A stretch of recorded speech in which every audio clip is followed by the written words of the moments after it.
최정인 원장입니다. 5장 정류기 시작하겠습니다. 정류기는 교류를 직류로 바꾸는 것을 우리가 정류기라고 하는데요.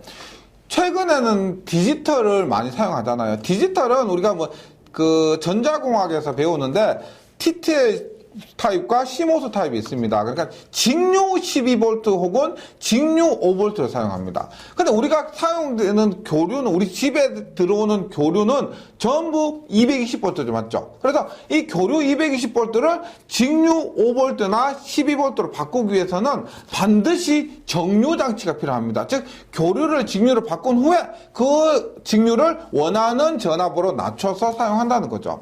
그리고 또한 송전 계통에서는 그 해남에서 제주까지 보내는 지하 송전소가 있습니다. 수중 송전소가 있는데 거기에 직류로 송전해요. 그때 큰 용량으로 교류를 직류로 바꾸는 것도 있고요. 우리가 일반적으로 사용하는 것은 대부분이 말씀드렸던 것처럼 교류 220V를 직류로 바꿀 때 사용하는 겁니다. 그러면 정류기에서 종류가 많습니다. 종류가 많은데요. 최근에는 우리가 반도체를 사용한 정류기가 주로 사용되는데 예전에는 어떻게 했나? 예전에도 당연히 교류를 직류로 바꿨겠죠. 반도체가 없었을 때, 이럴 때요. 그때는 지금 보시면 1번에 나오는 회전 변류기, 그 다음에 2번에 나오는 수은 정류기, 이런 방법으로 정류를 했다는 겁니다. 그래서 반도체 정류를 하기 전에, 반도체 소자에 대해서 소개를 하기 전에 예전에 사용했던 기계적인 정류, 회전 변류기부터 한번 보도록 하겠습니다. 일단 회전 변류기는 반도체 정류가 아니고요. 기계적인 정류인데 앞에서 나왔었습니다. 언제 나왔느냐면 동기 전동기 할 때 회전 변류기가 나왔었습니다. 그때 제가 정류기 파트에서 한다고 하면서 회전 변류기 그냥 넘어갔었어요. 네. 동기 전동기 부분에서 나왔던 건데 봅니다. 회전 변류기란 기계적 정류로도 동기 전동이 일정인 거 먼저 기억해 주시고요. 1번 회전 변류기의 원리가 있습니다. 슬립링을 통해서, 슬립링이라는 것은 우리가 외부와 내부를 연결해주는, 외부와 내부 회전자를 연결해주는 것을 슬립링을 합니다. 통해서 교류를 가하면 회전자는 동기 전동기의 전기자로서 회전함과 동시에 직류 발전기의 전기자로서 작용해서 직류를 발생합니다. 이것은 우리가 구체적으로 원리까지 이렇게 하고 등가회로를 그리고 이렇게까지는 하지 않으셔도 됩니다. 그냥 동기 전동기 원리로 이용해서 직류 전압을 바로 발생할 수가 있다는 겁니다. 전압비 정도는 기억을 해주셔야 되겠습니다. 이 D분의 이 A는, 이 D라는 것이, 이 D가 뭐예요? DC, 직류입니다. 직류 전압분의 EA, 교류 전압입니다.는 루트 2분의 1의 사인 M분의 파이. M이라는 것은 3상이면 3, 6상이면 6 이렇게 들어가는 거예요. 전압비 정도 루트 2분의 1의 사인 M분의 파이 정도는 좀 기억을 해주시고요. 전류비 더 찝찝하신 분은 기억해 주시는데 최근에 나온 적은 잘 없습니다. 하지만 찝찝하신 분은 M 코사인 세타분의 2루트 2. 어차피 유도하는 것이 아니기 때문에요. 본인이 외워야 되겠다, 찝찝하다 생각하시면 대놓고 외우시고요. 아니면 과감하게 포기하고 이렇게 하셔야 됩니다. 출제 비중은 그렇게 높지 않기 때문에요. 네. 그렇게 하고요. 전압비와 전류비는 본인 판단에 맡기겠습니다. 예, 그리고 중요한 것은 회전 변류기의 직류 전압 조정법이요. 회전 변류기의 직류 전압 조정법인데 보세요. 이렇게 보시면 돼요. 우리가 직류 발전기에서 전압 조정은 뭘 해요? 계좌전류 조정이죠. 예. 계좌전류를 조정해서 직류 발전기에서 전압 조정합니다. 계좌전류 조정해서 자속을 조정하고, 자속 조정하면 E는 60의 피자판에 의해서 전압이 조정되는데, 지금 여기에서는 보세요. 동기 전동기요. 동기 전동기. 그래서 IF 조정하면 어떻게 돼요? IF 조정하면 동기 전동기는 뭐예요? V 곡선에 의해서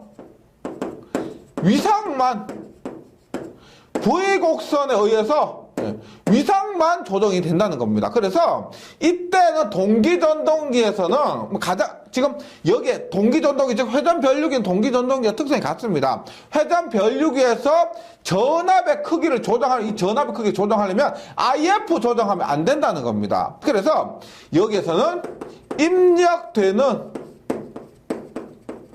교류 전압의 크기를 조정합니다. 즉 입력되는 교류 전압의 크기를 조정해서 우리가 발전되는 직류 전압의 크기를 조정한다는 거예요. 그래서 회전 변류기의 직류 전압 조정 방법, 직류 전압은 출력 전압이에요. 출력 전압을 조정하려면 입력되는 전압을 조정한다. 그때 보세요.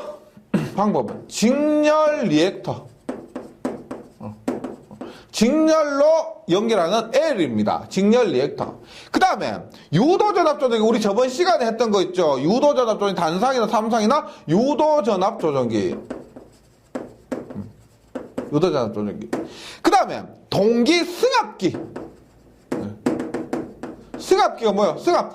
전압을 높인다는 겁니다. 전압을 크기를 크게 한다. 이런 건 승합기.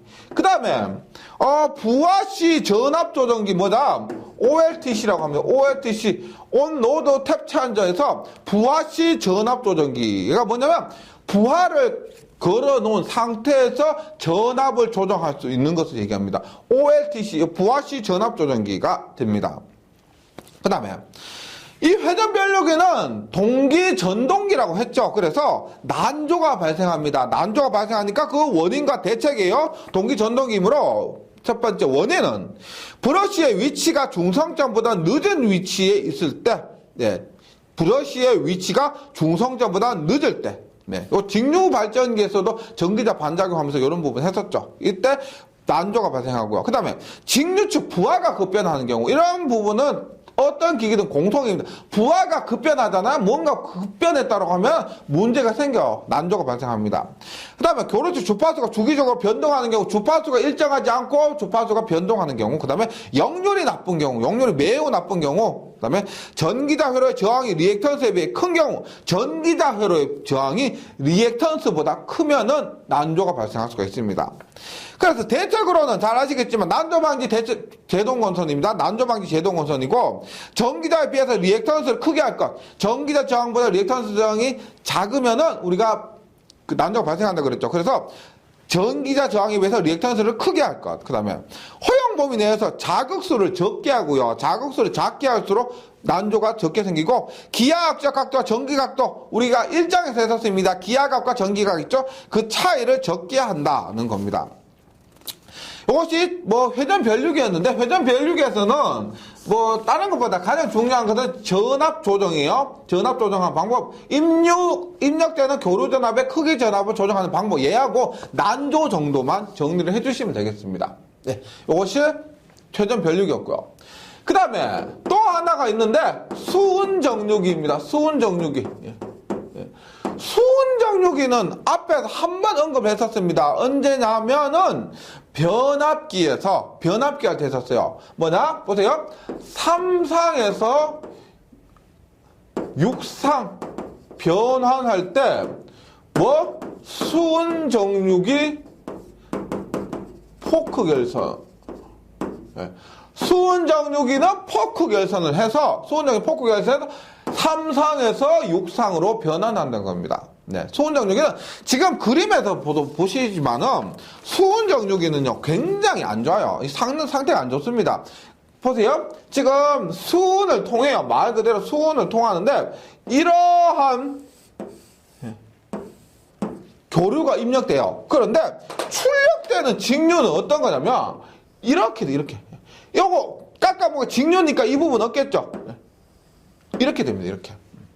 이러한 직류가 발생을 한다는 겁니다. 이런 직류가요. 교류는 이만큼 크게 했는데, 그래서 효율이 별로 안 좋고, 그래서 6상으로 입력을 한다는 겁니다. 3상을 6상으로 변환해서 6상을 수은정류기 하면은, 입력하면 그나마 효율이 괜찮다는 겁니다. 수은정류기의 원리와 정류가 이렇게 되고요. 얘는 화학적으로 정류한다는 거라고 보시면 되고, 수은정류기에서는 중요한 것이 뭐냐면 역호입니다. 역호. 역호는 뭐 하겠어요? 거꾸로 됐다는 겁니다. 쉽게 말하면 극이 거꾸로 되어서 정류를 못한다는 겁니다. 역호. 보세요. 역호란 것은 음극에 대해 부전이로 인한 양극에 어떠한 원인에 의해서 음극점이 형성되어서 양극이 음극이 되었다는 겁니다. 정류기 밸브 작용이 상실된다. 밸브 작용은 정류를 그냥 못한다. 그렇게 보시면 돼요. 네. 정류를 못하게 되는데 역호 원인이 있습니다. 역호의 원인. 역호의 원인. 어떠한 원인으로 역호가 발생해서 정류를 못하게 되느냐? 첫 번째 과부하예요. 과부하.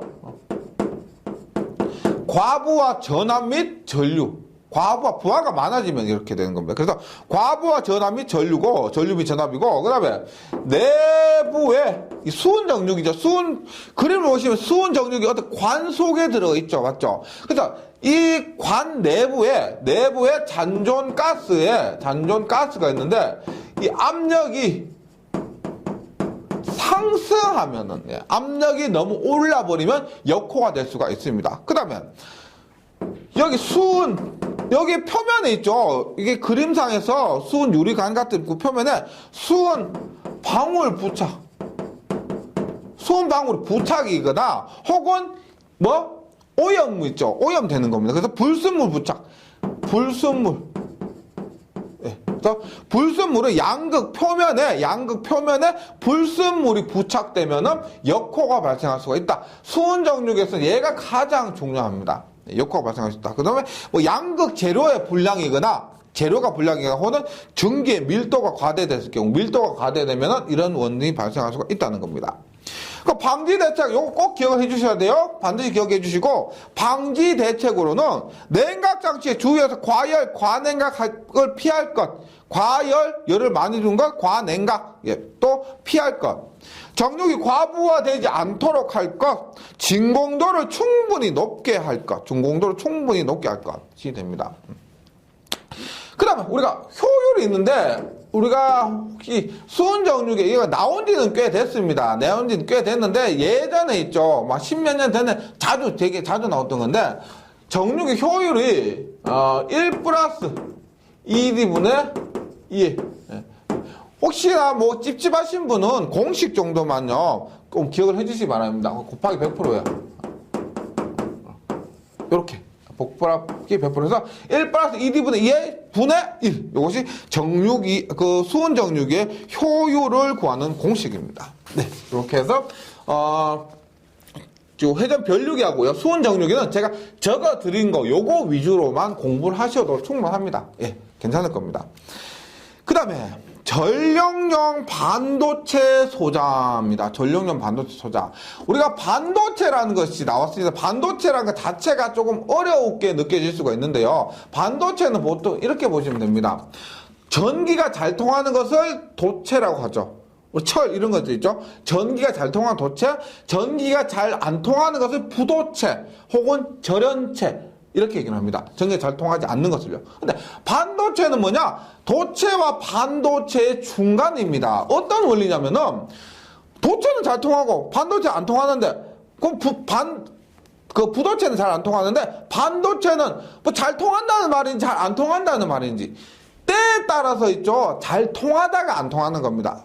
다시 반대로 잘 안 통하다가 잘 통하는 겁니다. 뭐냐면 어느 일정한 전압까지는 안 통해요. 안 통합니다. 꿈쩍도 안 하는데 어느 일정한 전압이 넘어서잖아요. 그러면 그냥 없었던 것처럼 잘 통해요. 그러니까 처음 어느 전압까지는 지금 얘기하는 뭐 다이오드의 경우에 일정 전압까지는 부도체처럼 안 통합니다. 근데 일정 전압이 넘어서면 도체처럼 잘 통한다는 겁니다. 그냥 순식간에 마음이 바뀌어버리는 거예요. 이것도 반도체라고 하는데 이 반도체 안에 만들어지는 것이 사가원소라고 해서 실리콘, 게르마늄 이런 거 있죠. 그런 사가원소를 사용해서 만들다 보니까 이러한 특별한 성질을 갖게 되는 겁니다. 그것이 반도체 소자고, 앞에서 말씀드렸듯이 정유기를 하는데요. 대표적으로 우리가 정유를 하는데, 지금 회전 변류기도 그렇고 수은 정유기도 그렇고 굉장히 효율이 안 좋아요. 기계적으로 혹은 화학적으로 하다 보면 굉장히 효율이 안 좋은데 여기에서는 이 반도체를 하니까, 반도체를 정유회로에 사용하니까 효율이나 이런 면에서 굉장히 좋더라는 겁니다. 그래서 대부분 우리가 요즘은 많이 반도체를 사용하고 있지요. 반도체 사용하고 있습니다. 그것을 한번 살펴본다는 것인데, 첫 번째로 우리가 PN 접합 다이오드에 대해서 한번 살펴봅니다. 다이오드. 네. PN 접합이라는 것은 P는 우리가 포지티브, N은 네거티브, 플러스 마이너스입니다. 포지티브, 네거티브, 플러스 마이너스 이렇게 보시면 돼요. 이 다이오드라는 것은 우리가 일단 기호를 기억해 주셔야 되겠죠. 그래서 얘가 에노드고 얘가 캐소드입니다. 즉 플러스를 에노드라 생각하시면 되고요. 마이너스를 캐소드라 생각하시면 되겠습니다. 그래서 다이오드에서는 플러스 마이너스를 하지 않고 에노드 캐소드라고 다리의 이름을 이렇게 얘기를 하는 겁니다. 에노드 캐소드고요. 여기에서 전압 전류 특징이 있습니다. 보세요. 전압 전류 특징인데 전압이 있고요. 전류가 있습니다. 보세요. 지금 얘가 이렇게 갈수록 전압이 크고 이렇게 갈수록 전류가 커요. 그러면 다이오드 같은 경우는 이렇게 됩니다. 이쪽으로 전압을 가더라도 전압이 0.1, 0.2, 0.3, 0.4 가더라도 전류가 안 흘러요. 안 흐르다가 어느 순간 되면은 전류가 빡 올라버린다는 겁니다. 앞에서 말씀드렸죠. 이것을 우리가 보통 실리콘 다이오드 같은 경우는 0.7V 정도 되거든요. 0.7V 되면은 그 순간 되면 전류가 빵 튀어버립니다. 요것을 우리가 항복전압, 항복했다는 겁니다. 다이오드가 버티다가 통과시켜버리는 거예요. 이것을 도통이라고 합니다. 도통. 전류가 흐르게 되는 상태를 도통 상태라고 하는데 약 0.7V 정도 되면 전류는 흐르게 된다는 겁니다. 아무 없었다는 것처럼 도체처럼 흐르게 되는 거예요. 근데 반대로 보세요. 반대로 똑같이 아무리 이해도 안 돼요. 반대로 안 통해요. 안 흐릅니다. 전압을 1V, 2V, 3V, 4V 가해도 안 돼요. 하다가 약 어느 순간 되면 이때는 파괴가 되어버립니다. 다이오드가 일종의 파괴가 되면서 역으로 흘러버리는 겁니다. 네. 이러한 특징이 지금 교재에 있죠. 네. 요것을 우리가 일반적으로 SCR 뒤에 SCR도 똑같지만 브레이크 오버 전압 이렇게 얘기를 합니다. 보통 0.7V 정도 수치는 좀 기억을 해주시고요. 이러한 특징을 갖는 것이 PN 접합 다이오드가 되는 겁니다. 그래서 보세요. 에노드와 캐소드 두 단자로 이루어져 있으면 에노드와 캐소드를 가할 때 에노드 플러스 캐소드에 마이너스를 가하는데 일정 전압 이상을 가하면은 도통 상태가 된 순방향 바이어스랑 같은 순방향 전원을 인가했다 이렇게 이해하시면 돼요. 순방향 전원을 인가해서 도통 상태, 전류가 흐르는 상태가 되고 요거 있죠, 특성 있죠. 요거 좀 기억을 해주시면 좋겠습니다. 네. 그 다음에 우리가 요 다이오드도 그렇고요. 지금 하는 SCR도 그렇고, 예, 요 조금 있다가 다음 시간에 정유회로를 할 때 다시 씁니다. 정유회로에 적용을 하기 위해서 지금 다이오드나 SCR 성질에 대해서 말씀드리는 겁니다. 예, 보세요. SCR은 우리가 실리콘으로 했는데 얘는 대표적으로 우리가 사이리스터라고 합니다. 사이리스터. 예. 어떤 의미냐면 우리가 이런 거 있죠. 봉고차라고 했죠. 봉고차. 옛날에 우리가 봉고차라는 게 있었는데 그 스타렉스도 봉고차고 우리가 라보 이런 것도 다 봉고차죠, 맞죠? 근데 그 스타렉스, 라보 전부 봉고차로 얘기하는 것처럼 이것도 사이리스터입니다. 사이리스터인데 대표적인 사이리스터가 SCR이라는 거예요. SCR이 대표적인 겁니다. 그래서 이 사이리스터를 하지 않고 사이리스터 해야 되는데 이것도 SCR 이렇게 부른다는 겁니다. 네. 사이리스터 종류가 많아요. 트라이액도 있고 GTO도 있고 몇 가지가 있습니다. MCT, RCT 굉장히 사이리스터 종류가 많은데 그 중에서 이 SCR이 대표적인 겁니다. 원래는 사이리스터를 해야 되는 게 맞는데요. 네. 일단 사이리스터 중에서 SCR을 한번 봅니다. SCR. 그래서 크게 보면은 사이리스터의 한 종류인데요. 사이리스터를 대표하는 것이 이 SCR입니다. 네. 봅니다. SCR에서 그림을 그리면 이렇게 돼요. 되세요? 여기까지 다이오드와 똑같죠? 에노드와 캐소드입니다. 에노드와 캐소드인데 여기에 게이트라는 게 있습니다. 게이트. 그래서 다이오드와 다른 거 요거 하나요. 게이트. 요것이 다이오드와 다른 겁니다. 한번 봅니다. 일단 직류 및 교류 제어용 소자고 에노드, 캐소드, 게이트 얘는 기본적으로 바로 반드시 기억하셔야 되는데 보세요. 이렇게 됩니다. 이렇게. 그죠? SCR은 다이오드하고 비슷하게 생겼는데 이 게이트 때문에 동작이 하늘과 땅 차이요. 보세요. 얘가 전압이요. 얘가 전류입니다. 전류인데 다이오드는 조금 전에 했죠. 한 0.7V 되면 포기하고 그냥 전류가 흘러버려요. 그런데 얘는 전압을 가요. 1V, 2V, 3V, 4V, 5V, 6V, 9V, 10V 해도 전류가 안 흐릅니다. 안 흐르는데 중요한 건 뭐냐? 게이트의 펄스가 또 던지잖아요. 그러면 어떤 순간이라도 흘러요. 이게 무슨 말이냐면 게이트의 펄스가 주어지지 않기까지는 아무리 전압을 높아도 전류가 흐르지 않다가 게이트의 펄스가 주어지잖아요. 그러면 앞에서처럼 0.7V만 넘으면 0.7V만 넘으면 전류가 흐를 수가 있다는 겁니다. 역방향은 마찬가지로 전류가 흐르지 않고요. 이렇게 흐르지 않고. 네. 이런 특성을 가지게 됩니다. 즉 게이트의 펄스가 가해져야 온되고요. 게이트의 펄스가 가해지지 않으면 온되지 않는다. 이겁니다. 그래서 전압전류 특성이 있죠. 이것도 좀 기억을 해주시고요. 그러면 SCR의 특성 한번 봅니다. 특성. 네. 이런 것도 다 시험에 굉장히 많이 나와요. 역저지 3단자 사이리스터 역저지 얘는 보시면 우리가 모양에서 알 수가 있습니다. 지금 이렇게 무슨 말이냐 보세요. 순방향으로는 이렇게 흐를 수가 있는데 다이오드도 마찬가지입니다. 근데 역방향으로는 흐를 수가 없어요. 이때 흐를 수가 없어요. 못 흐른다는 겁니다. 즉 순방향으로 이렇게 해서 흐를 수가 있는데 역방향으로는 파괴되지 않는 이상은 흐를 수가 없다는 겁니다. 역방향으로는요. 그래서 파괴되지 않는 한 흐를 수가 없다. 그래서 역방향으로는 저지하고 그 다음에 3단자라는 것은 다리가 하나, 둘, 셋. 에노드, 캐소드, 게이트에 의해서 다리가 3개라는 겁니다. 그래서 3단자 사이리스터 이렇게 얘기해요. 다른 말로 역저지 3단자 사이리스터 혹은 순방향 3단자 사이리스터 이렇게 얘기를 합니다. 혹은 뭐 단방향. 얘가 무슨 말인지 아시겠죠? 역으로는 흐를 수가 없다. 맞죠? 그래서 얘가 캐소드가 플러스가 되고 에노드가 마이너스 되면 흐를 수가 없다. 이런 의미입니다. 네. 그리고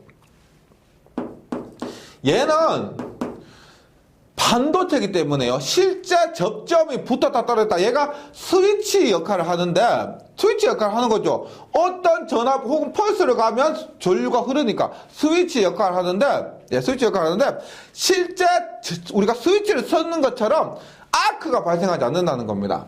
아크 발생 X가 됩니다. 아크 발생하지 않는다. 예, 그리고 열의 발생이 없다는 거죠. 아크 자체가 열이에요. 불꽃 빡 튀는 거 있죠. 그것도 아크라 그래요. 불꽃이 빡 튀는 거 있죠. 우리 뚜껑빛이 딱 내릴 때 보면 불꽃 빡 튀죠. 그런 거 아크라 그래요. 그런 것이 없다. 그래서 열의 발생이 없다. 그런데 이런 반도체 소자는 있죠. 과전압에 약해요. 과전압에 약하다. 우리가 여기에서도 역방향으로 있죠. 계속 안 통하는 게 아니에요. 어느 순간 파괴되면서 통해버립니다. 과전압이 가해지면은 파괴되면서 통해버리는 거예요. 과전압에 약하다. 그 다음에 전류 흐를 때 양극의 플러스 마이너스 에노드 캐소드 극 간에 전압 강화가 적다. 얼마 한 0.7V 정도 됐죠. 내가 100V를 가했다고 하면은 여기 요 정도 깎아 먹어요. 요 정도 깎아 먹고 한 0.7V 정도 깎아 먹고 99.3V가 된다는 겁니다. 그 정도 전압 강화 발생하는 게 많이 없죠. 이 실리콘 다이오드의 경우 이렇게 된다는 겁니다. 네, 전압 강화가 적다. 네. 그 다음에 게이트 신호 가해서 보세요. 내가 이런 거 게이트 신호를 가했습니다. 가하고 나서 그럼 흐를 거 아니에요. 맞죠? 그 신호가 그 시간이 굉장히 짧다는 겁니다. 요것도 우리가 도통 시간이라 하는데 얼마나 짧을까요? 얼마나 짧을까요? 우리 반도체 같은 이런 거 같은 경우 수십 마이크로세컨, 뭐 SCR 이런 거 같은 경우는 뭐 수십 마이크로세컨. 당연히 수십 미리세컨도 아니고 마이크로세컨이니까 굉장히 짧은 거죠. 그만큼 속도가 빠르다는 겁니다. 반도체가. 도통할 때까지 시간이 짧다. 그리고 게이트 신호를 인가할 때부터 도통. 게이트 신호로 펄스를 넣어주면 흐른다 그랬죠. 그것을 도통 시간이라고 그래요. 그 시간이 굉장히 짧다. 그 다음 역률각 이하에서 우리가 제어할 수 있는 거, 우리 요거 자체가 또 이따가 다음 시간에 정리하면서 하겠지만은요, 어떤 각도까지만 할 수 있다는 겁니다. SCR은 위상 제어를 해요. 위상 제어, 즉 각도 제어를 하는데 그 각도로 제어할 수 있는 한계가 있다는 겁니다. 한계가 있는 그 각도를 역률각이라 그래요. 예. 역률각 이하 제어 불가능해요. 역률각 이하는 제어가 불가능. 어떤 각도 이하에서는 제어가 불가능하다. 이런 거예요. 그러면 그 다음에 SCR의 턴온 조건. 턴온이라는 것은 꺼져 있던 SCR을 켠다는 겁니다. 꺼져 있던 SCR을 켠다는 겁니다. 그래서 턴온 조건, 켜는 조건이에요. 켜는 조건은 뭐냐? 양극과 음극 간에 에노드와 캐소드 간 뭐다? 브레이크 오버 전압 이상의 전압인가요? 브레이크 오버 전압, 브레이크 오버. 예. 앞에 됐죠? 네. 이상을 인가한다. 브레이크 오버 전압 앞에서 뭐라고 했어요? 0.7V 정도 그랬죠? 예. 뭐 무조건 0.7V 아니고요. 대표적인 것이 0.7V입니다. 일단 무조건 요거 1번 조건 만족해야 돼. AK 간에 에노드 캐소드 간에 브레이크 오버 전압 이상을 인가하고 나서 두 번째 뭐다? 게이트의 레칭 전류 이상의 전류인가? 게이트의 레칭 전류 이상의 전류를 인가한다. 무슨 말이냐면 게이트에 있죠. 여기 게이트에 이것을 켜려면은 얼마 이상의 펄스가 들어가야 될 거 아니에요. 맞죠? 그럼 이 펄스 전류가 예를 들어 뭐 이것이 1A까지 될 필요는 없습니다. 1A는 굉장히 큰 전류예요. 1A까지는 될 필요는 없습니다. 그렇다고 해서 만약에 뭐 1마이크로암피아 너무 작죠. 맞죠? 우리가 손만 스쳐도 1마이크로암피아는 흐를 수가 있어요. 이렇게만 해도 흐를 수가 있습니다. 이런 전류는 너무 작다는 겁니다. 그래서 어떤 그 SCR이 있으면 그 SCR의 재원표를 보잖아요. 그러면 레칭 전류가 있습니다. 예를 들어서 한 10mA. 그래도 10mA 정도는 게이트에 들어가야 야 이것이 온 신호구나 해서 이게 SCR이 도통이 된다는 겁니다. SCR이 흐를 수가 있다는 거예요. 그래서 레칭 전류는 보통 10mA, 15mA 이 정도 생각하시면 되는데 이것 정도는 지금 일반 AK 간의 브레이크 오버 전압 이상 인간 상태에서 레칭 전류를 이렇게 딱 때려줘야만 게이트가 SCR이 도통을 할 수가 있다. 이 말입니다. 네, 이 말이에요. 그래서 게이트, 이거 SCR의 턴온 조건요. 꼭 기억을 해주시고요. 그 다음 계속합니다. SCR의 턴오프 조건입니다. SCR 턴오프 조건. SCR을 끄고 싶다는 거예요. SCR을 끄고 싶다는 겁니다. 이렇게 하는 거예요. 보세요. 예를 들어서 정류회로 할 때 하겠지만 입력을 이렇게 가요. 이렇게 가요. 그리고 여기에 게이트 펄스를 가합니다. 게이트 펄스를 가요. 지금 0.7V 이상이고 게이트 펄스를 가요. 가입니다. 그러면 출력이 어떻게 나오냐면은 여기서 게이트 펄스 간 거부터 이렇게 출력이 나와요. 이렇게 나옵니다. 그 다음에 얘가 마이너스가 됐죠. 지금 에노드 캐소드인데 지금 얘가 플러스죠. 이거 마이너스입니다. 그러면 여기가 에노드가 지금 플러스가 되어 있다가 마이너스가 되잖아요. 에노드가 마이너스로 됩니다. 그러면 얘는 꺼져요. 꺼집니다. 오프 돼요. 그 다음에 여기에 다시 펄스를 하면 떨어지죠? 그러면은 이때 다시 이렇게 살아나게 됩니다. 네. 그럼 이게 뭐예요? 이것이 뭐다? 지금 여기가 SCR이 꺼진 거예요. 꺼진 겁니다. 그러면 보세요. 턴 오프 조건이요. 턴 오프 조건은 보세요. 첫 번째, 에노드의 극성을 불허한다. 에노드 극성을 마이너스를 한다. 이거 요 부분이 지금 밑으로 내려갔다가 자체가 이게 뭐예요? 에노드가 마이너스, 캐소드가 플러스가 되는 겁니다. 맞죠? 에노드가 마이너스, 캐소드가 플러스 돼서 이것이 뭐 에노드의 극성이 마이너스가 되니까 꺼질 것이다. 그렇게요. 그 다음에 SCR에 흐르는 전류를 유지전류 이하로 한다. 유지전류보다 낮아지면 말 그대로 얘가 켜지려면 어느 정도 수준을 유지하고 있어야 된다는 겁니다. 전류가 어느 정도 유지하고 있어야지 그 수준으로 떨어지면 얘는 SCR이 꺼졌다고 판단하는 겁니다. 그래서 유지전류가 되어야 되는데 그 유지전류 이하로 흐르게 되면은 SCR은 꺼지게 된다는 겁니다. 네. 그 다음에 SCR 관련 용어가 있어요. SCR 관련 용어는 보통 턴온 시간, 뭐라고 했어요? 게이트에 펄스를 가해서 게이트에 펄스 딱 때렸을 때 도통 완료까지 시간이죠. 그 시간, 뭐 수십 마이크로 세컨 있죠. 그것을 턴온 시간이라고 합니다. 레칭 전류는 뭐다? 게이트에 흘려줘야 될 전류입니다. SCR을 턴온 시키기 위해서 게이트에 흘려야 할 최소 전류를 레칭 전류다. 이렇게 얘기를 합니다. 그다음 유지 전류. SCR이 온 상태를 유지하기 위한 최소 전류를 유지 전류라고 한다는 거 용어도 잘 기억을 해 주시기 바랍니다. 그 다음에 GTO가 있어요. GTO. 얘도 잘 나와요. 얘는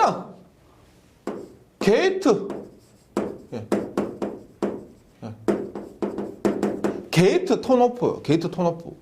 무슨 말이냐면 얘도 요즘 많이 나오는데 자기 소호소자입니다. 보세요. SCR의 단점을 보강한 겁니다. SCR의 단점을요. 이렇게 봐요. SCR은 켤 수는 있습니다. 얘를 켤 수는 있어요. 그런데 끌 수는 없다는 겁니다. 켜고 싶은 건 내가 켰는데 끄고 싶은 거는 마음대로 안 돼요. 끄고 싶을 때 어떻게? 턴오프 조건을 맞춰요. 에노드를 마이너스로 하거나 SCR 흐르는 전류를 유지전류 이상으로 그래야 꺼지는 겁니다. 근데 GTO는 어떻게 하느냐면 보세요. 내가 이렇게 됩니다. 이렇게. 보세요. GTO는 지금 뭐 특성 같은 거 보시면은 똑같은데요. 예를 들어 이렇게요. 게이트 펄스 이렇게 줘. 이렇게 줍니다. 그러면 SCR과 마찬가지로 이렇게 돼요. 이렇게 됩니다. 그런데 여기에 내가 펄스를 뭐 제가 밑으로 펄스 안 하고 임의로 제가 플러스 펄스를 할게요. 이렇게 주잖아요. 그러면 하나 더 주잖아요. 그러면 여기에서 어떻게 꺼져버립니다. 이렇게 꺼져버려요. 네. 원래 이렇게 보통 이렇게 마이너스로 이렇게 주거든요. 마이너스 주는데 마이너스 펄스를 주면 플러스 펄스 주면 켜지고 마이너스 펄스 주면 꺼진다 이렇게 되는데 요거 편의상 제가 위로 그렸습니다. 이렇게 했을 때 요거 주면 하나 펄스 하나 주면 켜졌다가 하나 펄스 주면 꺼지는 겁니다. 그래서 온 오프도 할 수가 있는 거예요. 그래서 게이트 신호를 가지고 끌 수도 있다. 그래서 소호랑이 뭐예요? 끈다는 겁니다. 자기 소호 소자. 자기가 켤 수도 있고 끌 수도 있다. 이런 겁니다. 그래서 게이트에 흐르는 전류를 점호할 때 전류와 반대 방향으로 흐르게 해서 반대 방향으로 흐르게 해서 임의의 GTO를 소호시킬 수 있는 소자. 그래서 자기 소호 소자. 이렇게 기억을 해주시기 바랍니다. 그래서 기호도 틀려요. 기호도 보시면 이렇게 돼 있죠. SCR은 이렇게 되는데 보세요. 얘는 게이트가 이렇게 됩니다. 이렇게. 네. 에노드, 캐소드, 게이트에서 게이트가 들어가는 전류, 나가는 전류 이렇게 두 가지가 되는 겁니다. GTO가 되고 GTO. 네, 이것이 GTO입니다. 그래서 역저지 얘도 물론 지금 이렇게 방향이 지금 이렇게 돼 있죠. 역방향으로는 닫혔습니다. 역방향 흐를 수가 없습니다. 역저지고요. 다리 개수는 세 개가 됩니다. 다리 개수는 3개. 그래서 역저지 3단자 소자. 그리고 GTO는 초퍼나 직류 스위치 등에 사용된다. 초퍼는 뒤에 알겠지만은 직류로 바꿀 때 초퍼 회로를 사용합니다. 직류 스위치 등에 사용하고요. 그 다음에 중요한 건 자기 소호 소자. 스스로 ON과 OFF를 할 수가 있다. SCR이 갖고 있다는 거. 그러니까 다이오드보다 더 나간 것이 SCR이고 SCR보다 더 나간 것이 GTO가 된다는 겁니다. 그 다음에 보시면 4번에 보시면 트라이액이 있어요. 트라이액 보시면 양방향 3단자 사이리스터 이렇게 되어 있습니다. 그림 보시면은 지금 그림상에서 왼쪽으로도 오른쪽으로도 모두 갈 수 있다 이렇게 표현되어 있죠. 트라이액은 중요한 건 앞에서 SCR, GTO 모두 단방향 소자였는데 이 GTO는 양방향으로 흐를 수가 있습니다. 그래서 양방향 3단자 사이리스터 다리 개수는 보세요. 3개입니다. 그래서 양쪽으로 흐를 수가 있고 트라이액의 전압전류 특성 보세요. 양쪽으로 모두 흐를 수가 있다는 겁니다. 이런 특징이 트라이액인데 우리가 트라이액이 시험에 많이 나오는 것은 다른 것과 다르게 양방향으로 흐르기 때문에 양방향으로 모두 흐를 수가 있기 때문에 다이오드, SCR, GTO는 다르기 때문에 그렇습니다. 그 다음에 5번에 가시면 모스 FET라고 있습니다. 모스 FET는 이 모스 FET는요 2016년 출제 기준부터 추가된 내용인데요. 그래서 예전에도 물론 시험에 한 번씩 두 번씩 나왔었긴 했는데 2016년부터 본격적으로 모스 FET의 뭐 구조나 이런 것들이 추가가 됐습니다. 그래서 교재에서 새로 삽입한 내용이고 예전 교재는 이런 부분도 없고요. 그래서 뭐 대놓고 많이 나오고 이런 건 아니겠지만은 한 번씩 출제 가능성이 더 높은 것은 사실입니다. 근데 뭐 그게 어렵지 않습니다. 보세요. 우리가 이렇게 했어요. 모스 FET는 우리가 트랜지스터라고요. TR이라고요. 트랜지스터 들어보셨죠?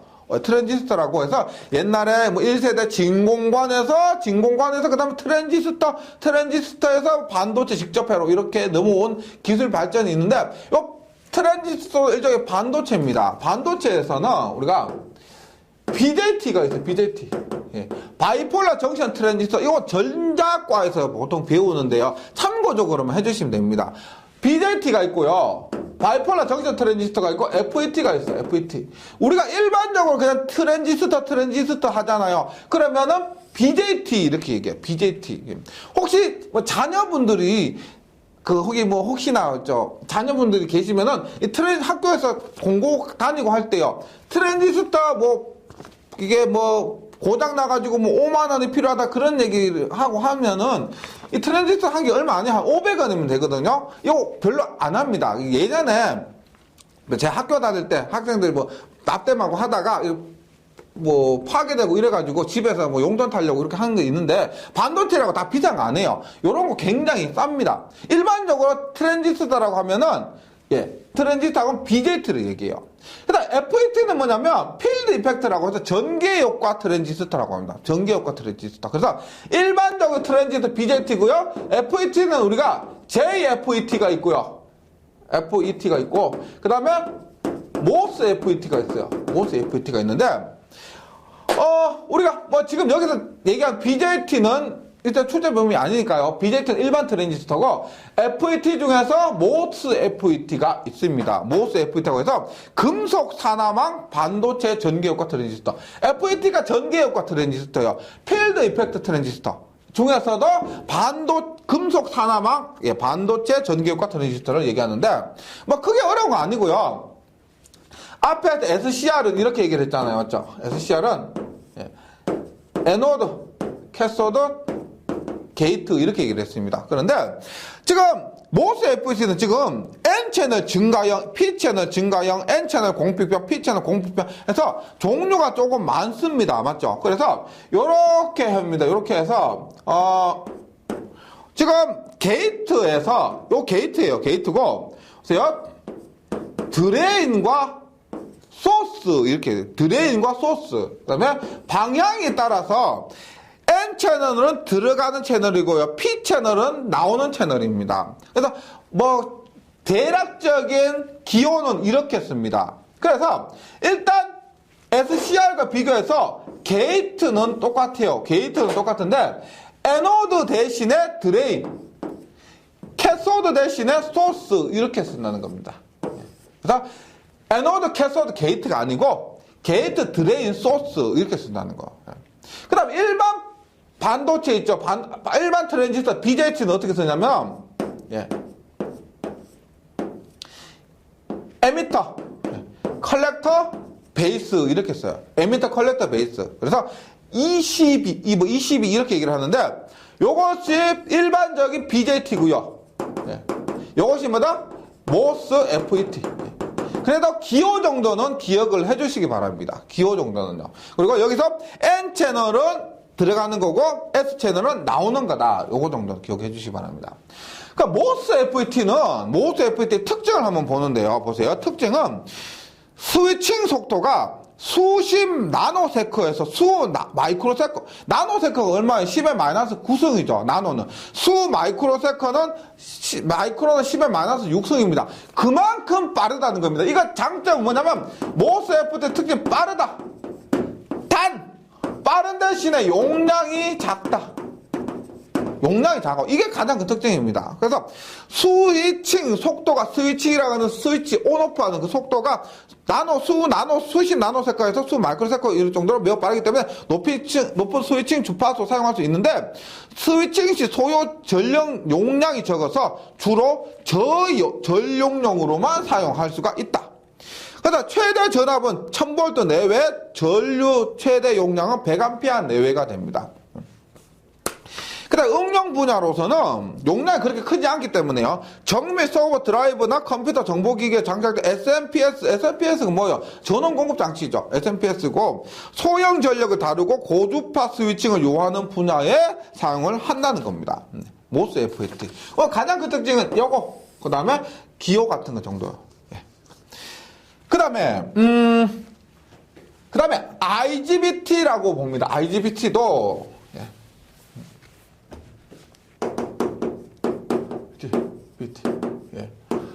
IGBT 봅니다. IGBT는 얘는 제가 좀 전문적으로 IGBT 좀 잘 아는데 제가 예전에 대학교 졸업할 때 대학교 그 졸업 작품을 할 때요. 이 IGBT를 써가지고 계단을 오르는 전동 휠체어라는 걸 만들었었습니다. 그래서 졸업 작품을 해서 실제 계단 좀 올라갔는데요. 뭐 크게 성공하지 못했지만 그때 제가 사용했던 부품이 IGBT입니다. 얘가 왜 제가 이거 썼냐면은 FET도 쓸 수가 있고 그냥 트랜지스터도 쓸 수가 있는데 이 IGBT는 있죠. BJT와 모스 FET를 혼합한 겁니다. 그 대신 가격은 조금 비싼 면이 있지만은요. IGBT 이런 거 있죠. 이거 모듈이 하나 한 손바닥만 해요. 손바닥만한 거 한 5만 원 정도 하는데 그런 거 여러 개 사야 돼요. 근데 그런 것이 일반 트랜지스터보다 비싸요. 그리고 근데 BJT와 모스 FET의 장점을 혼합한 겁니다. 즉 BJT는 있죠. 용량은 큰데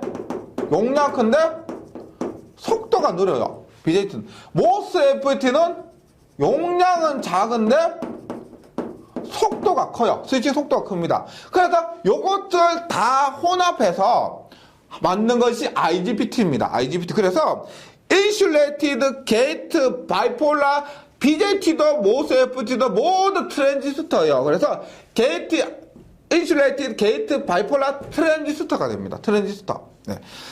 그래서 모스 FET, BJT, GTO, 사리터의 장점을 결합한 소자로서 모스 FET와 바이폴라 트랜지스터를 혼합한 형태의 소자가 됩니다. 그럼 보세요.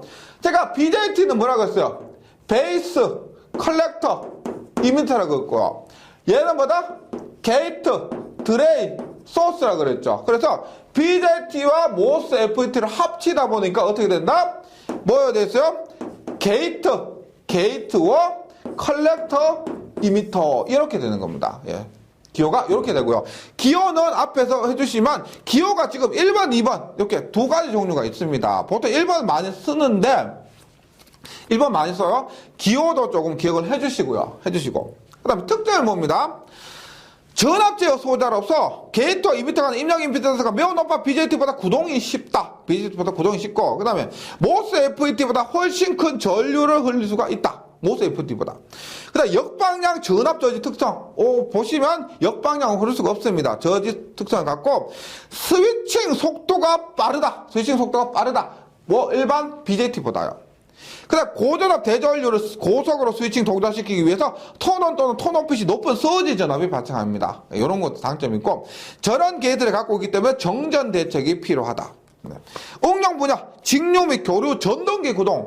제가 뭐 계단 오른 전동 휠체어 했다고 했잖아요. 그게 모터가 6개가 이렇게 들어가요. 그 모터 구동하기 위해서 지금 이 IGBT를 쓴 겁니다.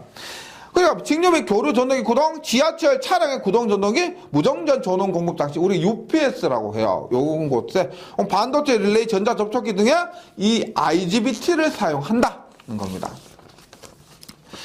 그 다음에 7번에 기타 반도체 소자가 있는데요. 기타 반도체 소자는 일단 뭐 중요한 거 위주로 합니다. 제일 중요한 건 다리 개수예요. 다리 개수. 보세요. 제너 다이오드는 모양이 AK 다이오드에서 약간 끝부분 꺾이게 생겼죠. 맞죠? 위에 아래 부분은 꺾이게 생겼습니다. AK고요. 정전압회로고요. 정전압용 제너 다이오드, 정전압용 제너 다이오드 이렇게 기억하시면 되고요. 사이닥 SSS라고 합니다. 얘는 보시면 다리가 2개예요. SSS 다리 2개, 사이닥 다리 2개입니다. 양방향 대칭형 스위치고요. 얘는 뭐 교류 제어용에도 사용되고요. 조광장치 교류 스위치 이런 곳에도 사용됩니다.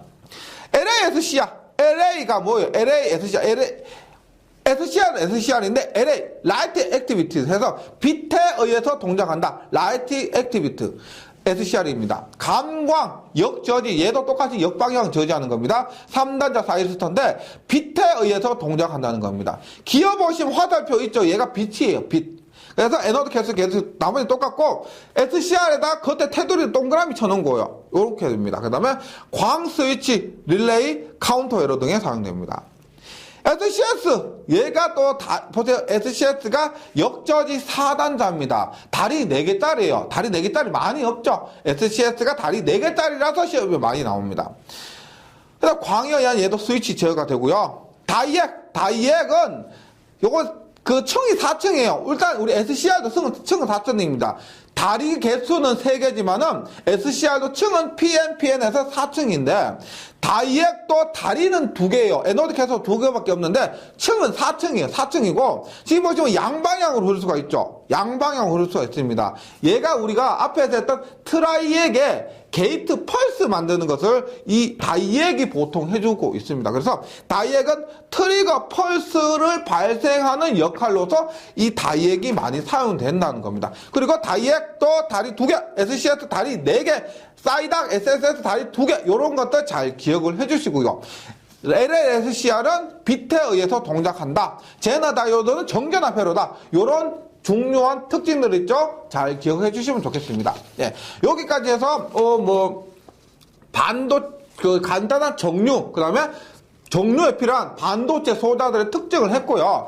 다음 시간에는 본격적으로 이번 시간에 해서 한 다이오드 SCR을 가지고 정류회로의 종류와 그런 수치들에 대해서 공부를 하도록 하겠습니다. 이번 시간 잘 정리해 주시고요. 저는 다음 시간에 다시 뵙도록 하겠습니다. 수고하셨습니다.